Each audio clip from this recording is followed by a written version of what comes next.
கடவுள் டிவி நேயர்களுக்கு அன்பான வணக்கம். அடியேன் திருமயிலை கற்பகலட்சுமி சுரேஷ் ஒவ்வொரு நாளும் உங்களை போன்ற முருக அன்பர்களோடு திருப்புகழ் தலங்கள் என்று அருணகிரியார் வழியில் நாம் செல்கின்றோம். இன்று ரொம்பவே ஒரு அழகான தலம், சிகண்டியூர் அப்படின்ற தலம். இந்த தலத்தை நாங்கள் தமிழ்நாட்டில் கேட்டதில்லையே அப்படின்னு நீங்கள் நினைக்கலாம். அது எந்த தலம்? இப்படிதான் வார்த்தைகள். இதை வைத்து கொண்டு பல அறிஞர்களும் ஆராய்ச்சியாளர்களும் கண்டுபிடிச்சு கொடுத்த தலங்களை தான் நம்ம தரிசனம் பண்ணுறோம். சிகண்டி அப்படின்னா மயிலுக்கு சிகண்டின்னு ஒரு பேர் உண்டு. மயில் ஆடுதுறை, மாயூரம், மாயவரம். இந்த தலத்தை யாருக்கா தெரியாமல் இருக்குமா? இந்த தலத்துக்கு நம்ம வழியே சொல்ல வேண்டாம். கும்பகோணத்துலேருந்தும் வரலாம், தஞ்சாவூர்லேருந்தும் வந்துடலாம், வைத்தீஸ்வரர் கோயிலேருந்தும் வரலாம். அப்படிப்பட்ட அனைவராலும் அறியப்பட்ட தலம் மாயூரம். இப்போ ரொம்பவே வழக்கத்தில் இருக்கிற பேர் என்ன சொல்லுங்க? மாயவரம் அப்படின்னு. மாய அப்படின்னா இறக்கிறதுக்கு. யாராவது இறக்கிறதுக்கு போய் வரம் கேட்பாங்களா? எப்படியும் ஒரு நாள் நம்ம எல்லாரும் போகத்தானே போகிறோம். அதை வரமா வேற கேட்கணுமா? வாழ வரம் கேட்டாலே நாள் வந்தால் இருக்க முடியாது. மாய வரம் அப்படின்னு நம்ம சொல்லக்கூடாதான். மாய வரம் எதுக்குங்க கேட்கணும்? அதனால் யாராவது மாயவரம்னு சொல்கிறீங்கன்னா அந்த பேச்சை மாற்றிக்கோங்க.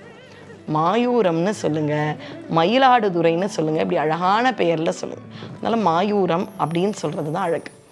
இங்கேயும் பார்த்தீங்கன்னா அம்பாள் மயில் வடிவம் எடுத்து சிவபூஜை செய்த தலம்.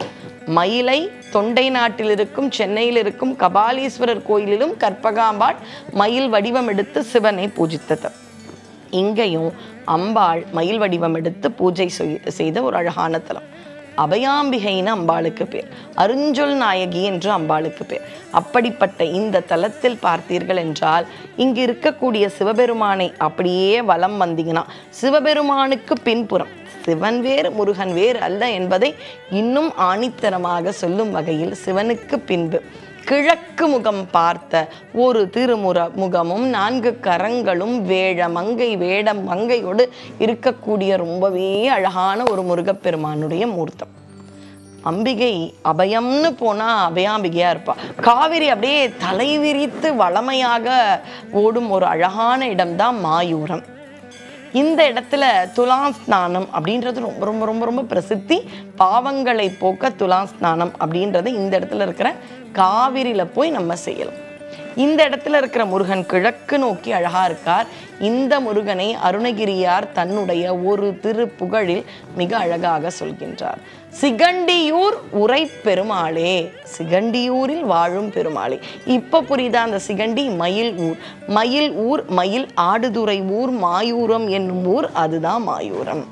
அப்படி இந்த மாயூரத்தில் வருகின்றார். இதில் சுவாமிக்கு ஒரு பேர் உண்டுங்க, சிவனுக்கு எவ்வளவோ பேர் இருக்கட்டும், மாயூரநாதர் எல்லாம் இருந்தாலும் வள்ளல் பெருமான்னு பேர். பொதுவாக வள்ளல் பெருமானா நமக்கு ராமலிங்க சுவாமிகள் ஞாபகத்துக்கு வருவார்.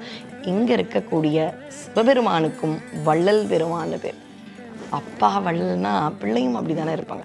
எவ்வளோ பேர் வீட்டில் வள்ளலாக இருப்பாங்க. அவங்க குடும்பமாக கோயில் திருப்பணி, நிறைய அன்னதானங்கள், இந்த மாதிரியே வம்சாவளியாக பண்ணுவாங்க. அது அப்பாவுக்கு இருக்கிற இயல்பு கொஞ்சமாவது மகனுக்கு இருக்காதா? ஒரு தீய செயல்னு சொல்லும் பொழுது என்ன பண்ணுவாங்க? அது அப்பா மாதிரி தானே வருவான் அப்படின்னு போகிற பக்குள்ள சொல்கிற அந்த மாதிரி நல்ல விஷயங்களும் வரும்.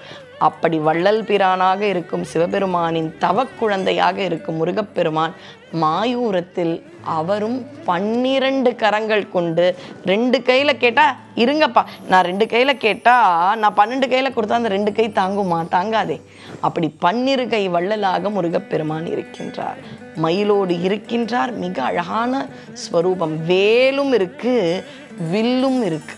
அப்படி வேலும் வில்லும் தாங்கிய அற்புதமான அனுக்கிரக மூர்த்தியாக, நம்முடைய ஆணவ மலங்களை அழிக்கும் சம்ஹார மூர்த்தியாக மாயூரத்தில் வள்ளலாக இருக்கும் முருகப்பெருமானை வணங்கி, அங்கு இருக்கும் அம்மை அப்பனையும் வணங்கி திருமுறை பாடல் பெற்ற தலம். திருமுறை பாடுங்கள், அங்கு இருக்கும் திருப்புகழை பாடுங்கள்.